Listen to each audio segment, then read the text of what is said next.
Notice requirement presided for the other public meetings that have been satisfied. Notice of this meeting is properly given by transmission to the Star Ledger, the Independent, and the Tudor Times, and by posting at the Middletown Township Municipal Building and filing with the Township Clerk on January 9, 2015. Committeeman Fury. Here. Committeeman Scharfenberger. Here. Committeeman Sedembrino. Here. Deputy Mayor Massell. Mayor Murray. Here. Please rise for the Pledge of Allegiance. Pledge allegiance to the flag of the United States of America and to the republic for which it stands, one nation, under God, indivisible, with liberty and justice for all.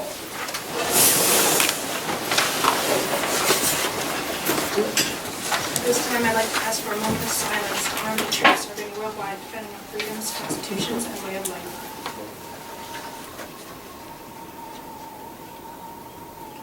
Thank you.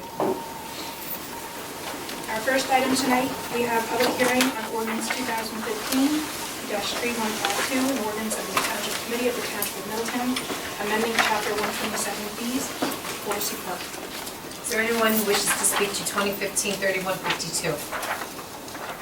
Seeing no members of the public wishing to speak to 2015-3152, I'm going to close public portion and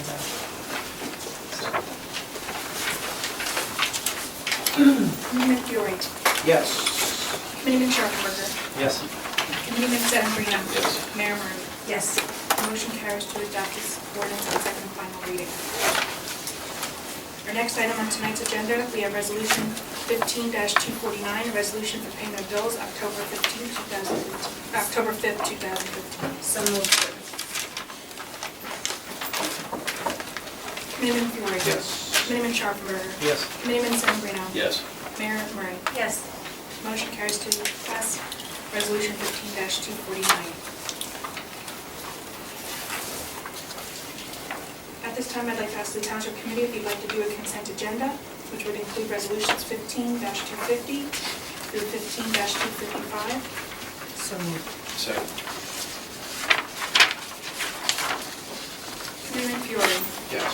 Committeeman Scharfenberger. Yes. Committeeman Sedembrino. Yes. Mayor Murray. Yes. Motion carries to adopt the consent agenda.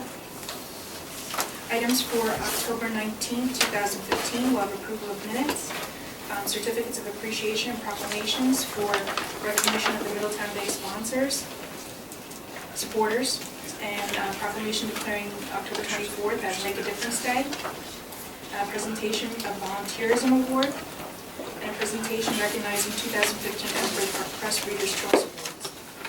Public hearing of proposed ordinances, introduction of proposed ordinances, and a consent agenda. For tonight's discussion, we have best practices for the state of New Jersey. We have the Housing Authority and the Township of Middletown Sewage Authority. Do you want to explain why we... Part of the best practices checklist that we have to do for the town asks that any authorities that were created by the Township Committee come at least annually in front of the Township Committee and give a status on the things that are going on within the authority so that the Township Committee knows that. Thank you. So maybe we'll begin with TOMSA? Sure. Thank you. Thank you for having us tonight. Township of Middletown Sewage Authority, better known as TOMSA, serves a population of about 75,000 people between the populations of Middletown, Atlantic Highlands, and Highlands. We provide 24/7 treatment for all these three localities, and this is achieved with a staff of 34 people. Our rate is the lowest in Monmouth County, is one of the lowest in the state. We've weathered many bad storms over the years without an interruption in service. We were hit pretty hard by Superstorm Sandy. During Sandy, we were 2.5 feet underwater, but we're operational within 9.5 hours. The Sewage Authority was founded in 1966 to address waters in and about the Township of Middletown, which is subject to pollution from causes arising within the township. The original construction was for a 6.5 million gallon a day treatment plant that served only Middletown. In 1985, the plant was expanded to 10.8 million gallons a day in order to treat the wastewater from Atlantic Highlands and Highlands. The treatment plant is a 10.8 million gallon a day secondary treatment biological treatment plant utilizing the activated sludge process. An upgrade project in 2010 installed a fine bubble aeration process. that has greatly stabilized the operation of the plant. The treated wastewater from the plant, or effluent, is discharged to the Monmouth County Bayshore Outflow Authority that pumps the wastewater 4,000 feet off the coast of Sandy Hook through diffusers for ocean disposal. The sludge that is produced by the process is dewatered and sent to a landfill in Pennsylvania. The normal daily flow at the plant is about 6 million gallons a day at this time. In general, wastewater flows to the plant by gravity, but we also have 13 pump stations throughout the township that lift the wastewater when the pipes get too deep. There are over 315 miles of sewer pipe mains and interceptor in the system, ranging from 8 inches to 42 inches in diameter. This does not include the sewer service laterals to each house, which could bring the total up over about 1,200 miles of pipe. There are over 7,500 manholes and about 28,000 cleanouts. We're involved in a project to take the GPS readings of each of these 75 manholes, and we're up over 7,000 at this time. The township's divided into 15 drainage basins, and each year we perform an infiltration inflow study in one of the basins. TOMSA televises the sewer pipes, makes repairs to any leaking or broken pipes. We've completed 9 of the 15 basins to date. These studies help reduce the amount of groundwater leakage into the pipes. The treatment plant, pump station, collection system are getting older, with the bulk of the system being 45 years old. We're required periodically to do extensive periodic updates to ensure that everything continues to operate. The Emery Drive pump station is being upgraded at this time. We're replacing 2 large sodium hypochlorite tanks at the plant because of age. As a result of Superstorm Sandy, we have 3 projects that are going to be done soon. Purchase and installation of a new emergency generator, installation of sump pumps in buildings with deep basements, and installation of flood barriers on all buildings. Other projects include a new power building to house new electrical switchgear, repair and replacement of bridges and equipment on the final settling tanks, replacement of 3 aerial crossing pipelines in the collection system, new roof for a sludge dewatering building, administration building ADA improvements, electrical improvements to the raw sludge building, and many other projects that I can't even begin to talk about. Our future challenge, basically, TOMSA continues to seek out new technologies and better diagnostic tools to meet the challenge of the future. That's it. I guess, any questions? Any questions? Anybody? I think, just to comment one question, I think we do get your monthly reports from your board meetings, so we thank you for that. Pretty familiar with the repairs since Sandy. I know it's been a challenging time for the sewer authority, and just a testament to the authority to be able to continue when most other sewer authorities in this state were unable to continue during that time, is a testament to the facility that you have there. So aside from the fact that, which is dear to my and 25,000 Middletown households' heart, that we have the lowest sewer rate anywhere that I think I'm aware of in the state of New Jersey, I just want to commend you, Mr. Mearsad, and your board on the record for a continued job well done in servicing our township as well as you do. So thank you for coming.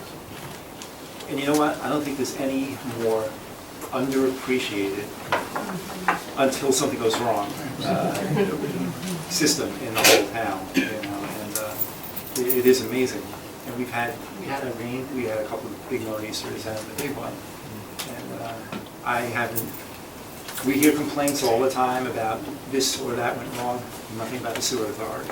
So it really is a testament to the collective efforts, everybody. I think one thing people don't realize also, Especially the chair.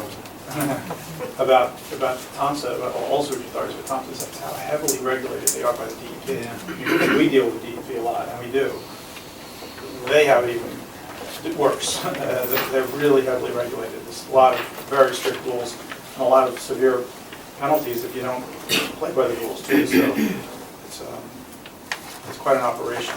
Tony, from the administrative perspective, I know Ted from DPW and engineering, just for the committee's purpose, communication is good. No, we with work TOMSA. together really well. We're in communication all the time about all sorts of things, from labor issues to actual, facility issues. And we have a great relationship. We share services on the fly.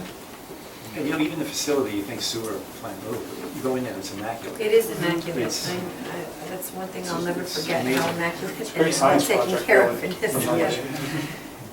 At one point, the previous director tried to see if I would drink a glass of water. I did refuse, I'm not gonna lie. I prefer the bottle. It's not that good. Suffice to say, we appreciate all that you do there, and very, very good job. Thank you. Anybody else for TOMSA at the table? Okay, we ready to move on to the Housing Authority? Yes. Hi, I'm Susan Thomas, the Executive Director of Middletown Housing Authority, and I will be the first to attest that we appreciate you also. I'm the manager of 2 buildings that frequently have sewer issues. We do work with Roto-Rooter quite a bit, but the sewer department has come in and helped us on many occasions, and believe me, we appreciate it, so do our tenants. The Housing Authority has 2 towers that they are responsible for. One is Daniel Towers located at 1 Oakdale Drive, and that consists of 100 senior and disabled tenants. The other location is TOMSA Plaza, which houses 150 senior and disabled tenants. We also have a Section 8 program that we run that at the current time we lease up about 230 vouchers, but our ACOP, which is our Bible for the industry for Section 8, allows us for 245 vouchers. The payment standard in Middletown is a little bit high, so it's very difficult for tenants to lease up, but we are working diligently with many areas. We're hoping to bring that number up to 245. There may be many tenants that live in town that aren't necessarily administered by our housing authority. Without going into a lot of detail, a housing voucher stays with the tenant, a public housing stays with the unit. So there can be tenants that have a portable voucher that live anywhere across the state and can live wherever they, the voucher goes with them. They can move from state to state. Safety is our top priority coming to the Housing Authority. We recently installed a fire alarm system upgrade at TOMSA Plaza. The old system was very antiquated. We only relied on smoke detectors within each unit. The new system allows for voice notification within each apartment. Additionally, our office staff had no smoke detectors in our common area, in the office area at all, so we did install that. We are at the tail end of finishing up a complete overhaul of the camera system, upgrade in both buildings. There were an additional 15 cameras added to both properties, lighting up areas such as the path between, we have some issues between the path between TOMSA Plaza and ShopRite. Very dimly lit, a lot of graffiti, a lot of garbage, so the new camera system will allow for much clearer picture and a well-lit area down there. We are also in the process of upgrading the parking lot. When the parking lot, it's budgeted for, we just haven't completed the plans. It looks like we're going into next spring with that. With the parking lot upgrade, we're hoping to install lights halfway down the path to illuminate that whole area. The other path, the Township, I want to thank everybody here for creating Peter's Path and actually having it paved. The tenants are very happy. As you know, the tenants from Daniel Towers will walk the path to TOMSA Plaza and walk the path to Pathmark. Another plus for the Township is that we entered into agreement with Verizon to put a cell tower on top of TOMSA Plaza. They are, I believe, with the zoning board at this stage, so we're hoping that that will alleviate a lot of dead zones. I don't know if any of you experience it. TOMSA Plaza is, we have no cell phone service at all. Apparently, there's a area, there's 2 towers, I believe they said one's by Carrabba's. I'm not familiar with the area. And there's another one further down, so we were the 3rd highest point. So that hopefully will be going up in the next year, once the zoning permits go through. Can I just ask a question while Sure. you're on that? Is that going to be a lattice tower, or is it co-located along the roof? No, it's a lattice tower, Okay. 3 foot high. Oh. It's small, it's very small. What is a lattice tower? It's like a repeater. That's what I was thinking. It's just No, big enough it's- just big enough to support the antennas. Okay, thanks. That will be with the zoning board. It should be with the zoning board right now, and I don't know what stage it is at that point. They said some townships are 2 months and some townships take up to 10 months.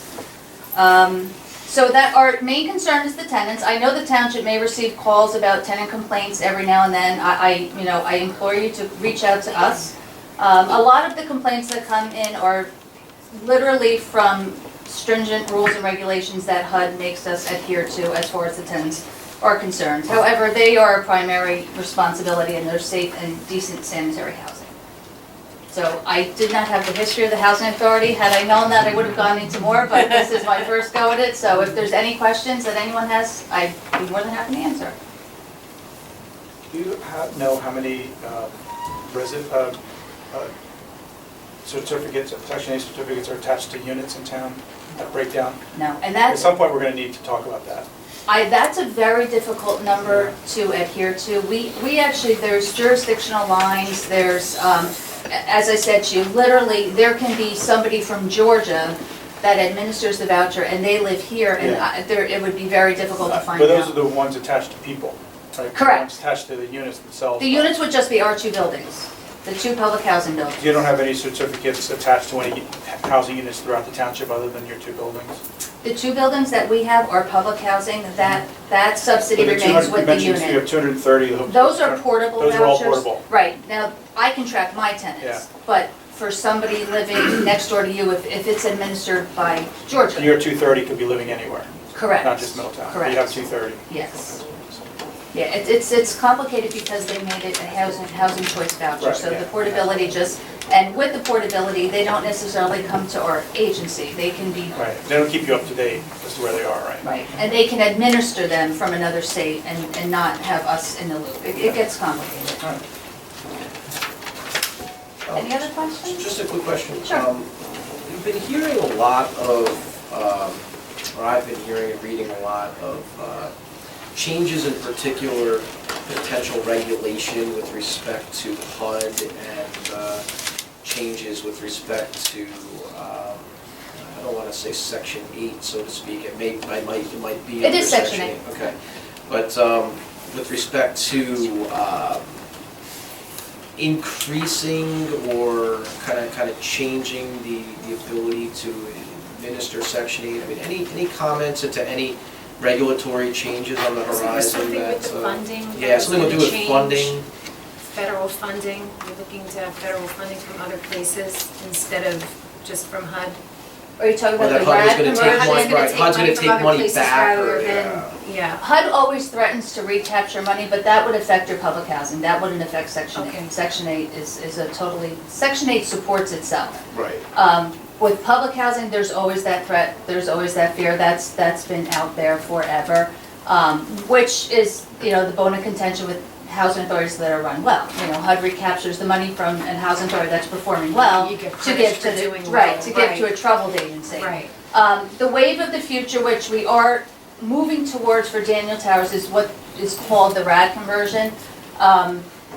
It's basically getting a private investor to invest and take out a mortgage on the property. HUD still stays involved, that's probably what you're talking about. We Yeah, are in that's the what it process of that in Daniel Towers. We've made the steps to go towards that. We're not sure we're actually committed to that at this point in time. It would require the housing authority to take out a mortgage. Through HUD, HUD is still involved. You would have, you have what's called a GPNA, which is a Green Physical Needs Assessment. And the company would mandate what they want you to complete in the first year for energy requirements. You have to cover that in the first year, and then the rest, whatever you mortgage out, will take place over the next 20 years.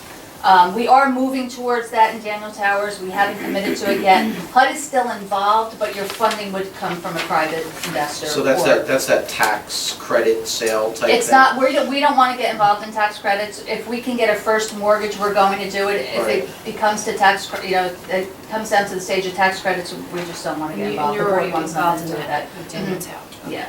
The board has already said they don't want any involvement in tax credits. It's 6 of one, half does the other. A lot of places are going through and finding out they don't qualify for a mortgage and they're going the tax credit route. We will probably qualify for a mortgage.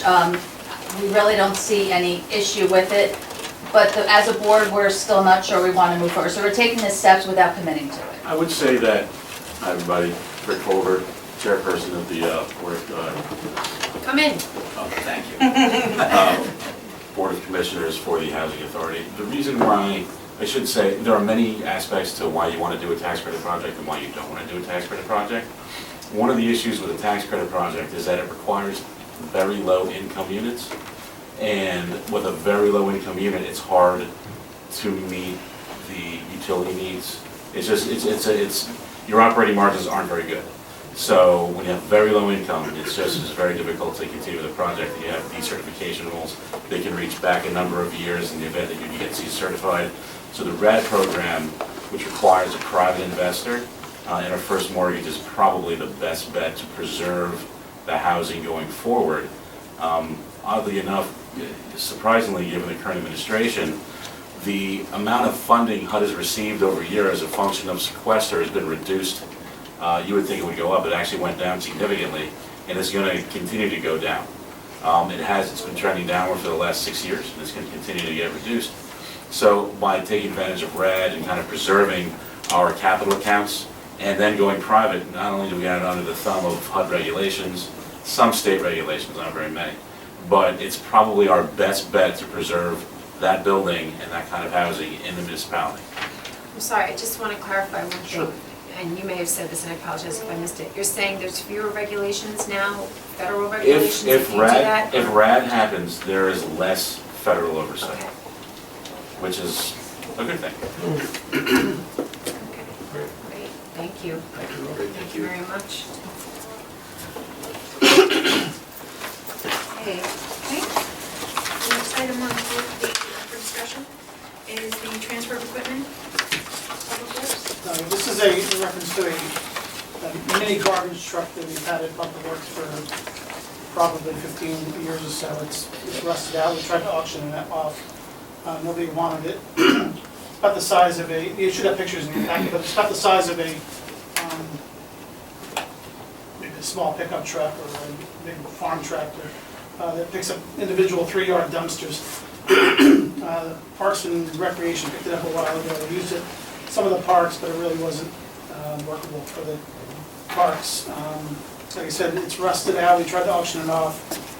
Nobody really wanted it. The City of Long Branch Public Works Director expressed interest in it. Just through word of mouth, it was available. So they're looking to have it given to them. They're going to invest money into it and fix it up. I guess he was on the boardwalk.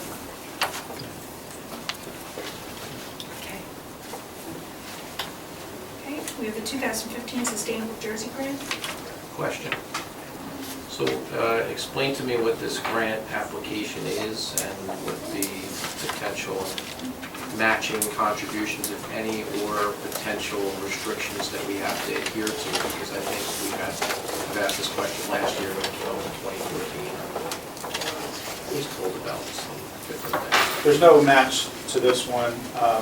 This is going towards the Ideal Beach project.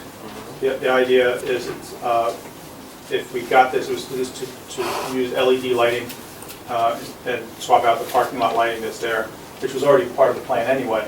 But we would be able to use this towards that project so that we have more money available to other things. They award one $30,000 grant.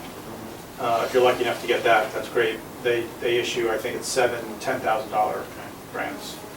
I remember I just wanted to make sure what specifically it was for, because I know last year, 2 years ago, we did something with Poricy Park. They had a whole list of restrictions in terms of vegetative plants that we were allowed, that they wanted, they wanted banned from the township. Yeah, no, this isn't like that. It's just a straight grant. We got one from them once before, $10,000 grant. Well, you apply, and they decide whether you're going to get the $30,000 one, which only one recipient gets, so your odds are kind of lower on that. And then the rest are $10,000 grants.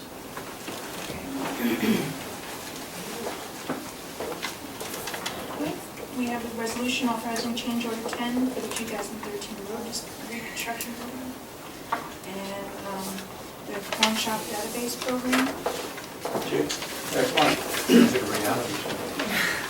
Chief Weber asked me to stand in front tonight as the training conference. Over the last couple of months, Chief Weber, myself, Deputy Chief Collins have been trying to work smarter, not harder, rather than do more with less. This program through a regional automated property information database called RAPID. Basically, from where we have our pawn shops now, it would require them to input anything they buy into a database immediately searchable on a police desktop, secured by the police departments. What it allows you to do is track information. Criminals don't stay in bounds. They don't steal from your unlocked car and pawn it at Route 35. They go to Kingsburg, they go to Hazlet, they go to Ocean. The county prosecutors around the state are trying to get everybody in on this, and it would allow us to track property, stolen property, and solve all the cases with the database. I passed out a couple things, and anybody in the public wants to go through. Maryland did it several years ago, and they provided some of their numbers that they've solved cases, come across homicides, burglaries, people are stealing, they're pawning the jewelry and stuff for Can I ask money you- from the stocks, so. Are there any costs associated with this? Nothing to the police department. What we proposed, the chief sent some ordinances to Mr. Nelson that would impose a fee on the annual licensing of our pawn shop licensing going forward. So there would be no cost other than setting up a database. And if they didn't participate, then they wouldn't be allowed to operate? In order, there would be a condition of their receiving a license in the township to use the system. Deputy Chief Dowling, I believe, when he was lieutenant detectives, updated our pawn shop ordinance about 3 years ago, and it's been working well. This is that next step. It would allow us to talk to all the other police departments, and it allows where we would put stolen property into our computer system at the federal level. The only way you can check that is if Kingsburg happens to stop somebody with a diamond ring and does that Right. search. This system, Are there a lot of municipalities coming online with this rapid that you're able to get the maximum The benefit from it? County Prosecutor, Ocean County, part of the handout from Monmouth County Prosecutor. Most of Ocean County is online, even with towns that don't have pawn shops right now, but they're doing also like wet bank recycling, Okay. with the stolen metals or copper Oh. pipes and stuff. So the county prosecutors are trying to put a push on all 21 counties to get everybody on board. And if you look at the Maryland information that I gave you and handed out, if it gets to that level, the amount of information that's shared Right. and immediately accessible, and it's rather than our officer having to drive to the pawn shop looking for the ring that Kingsburg has, it's going to drive to 4 different towns. Now you can come in the morning and look up the desktop. It saves time and investigative effort and develops leads and sharing. And we've had good luck working with county prosecutor on our Narcan program, our body camera program, pilot stage, so we're trying to build those bridges. And as Middletown's one of the largest departments in the county, I think we should be taking the lead on this. It makes us look better for our residents and the amount of stolen property. There's an article in APP.com today about Kingsburg having a lot of cherry picking, people going through unlocked doors. There were 2 subjects that actually were broken into cars across my father's residence about a month ago. They were trying to get rid of that stuff almost immediately. How many pawn shops do they have? Trying to think, 1, 2, 3, I think 3 right now. And you can apply that fee even to existing ones? As you're going forward, Yeah. what Chief Webb wanted to do was, their license is an annual renewal. Okay. So we're not going to do a, post facto. We want to do it going forward, so when they renew the next time, it would kick in. So if we adopt the ordinance provisions this fall, then it could be effective in January as long as all the technical aspects are ready. What's the enforcement? I mean, when you bring a product to the pawn shop, it gets registered on a database, right? They have to, even now, they have to put it into the system, into their own system, so we can go in and look at it. It's just gonna save us time and investigative effort.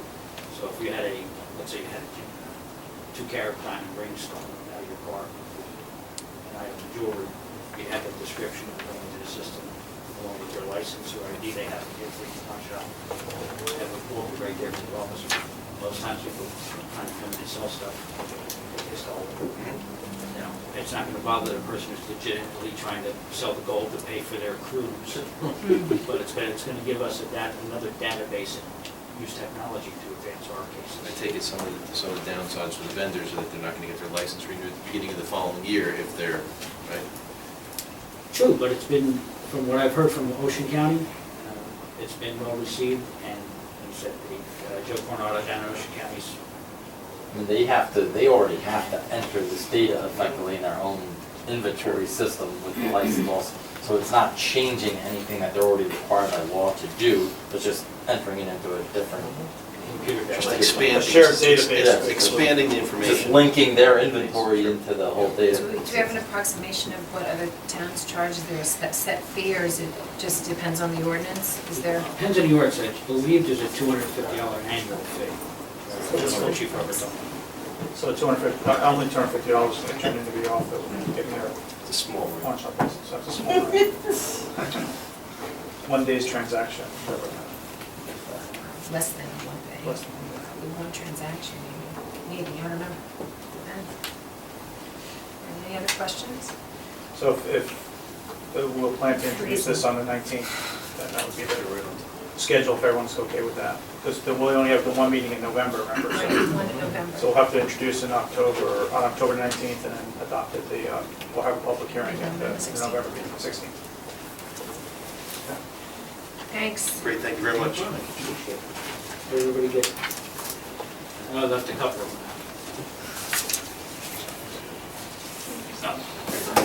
Great, thank you. Yes, please. Okay, we have township committee comments.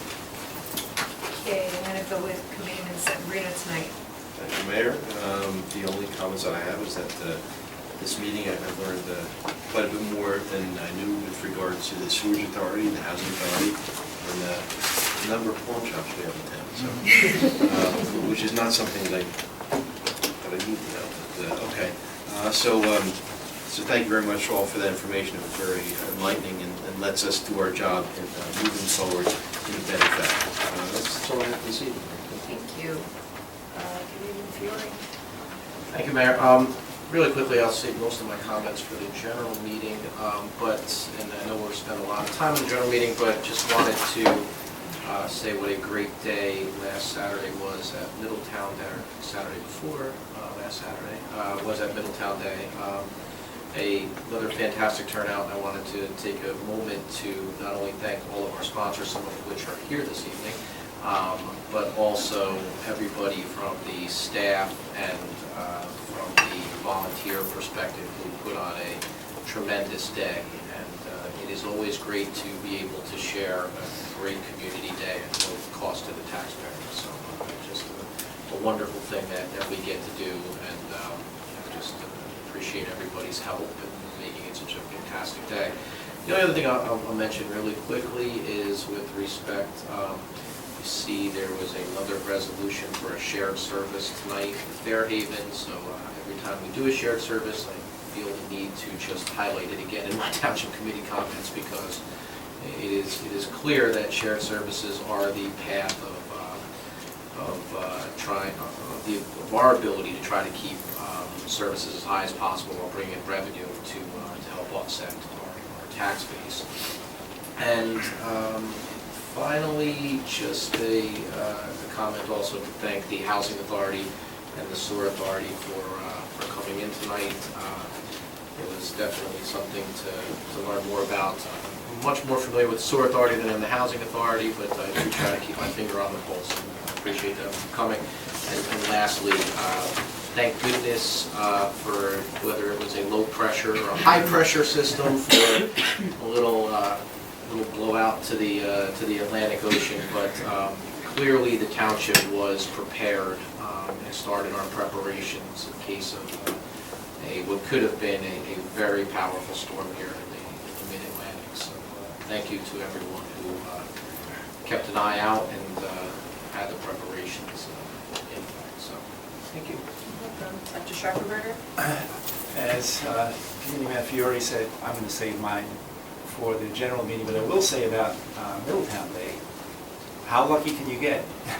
2 weekends, polar opposites. I credit the Pope, I think, with coming in and divine intervention for Middletown Day. But it was great, and it was great to see kids hours on end down in the play area. It was really a perfect day, and as was pointed out, no cost to the taxpayers, so I'm very proud of that.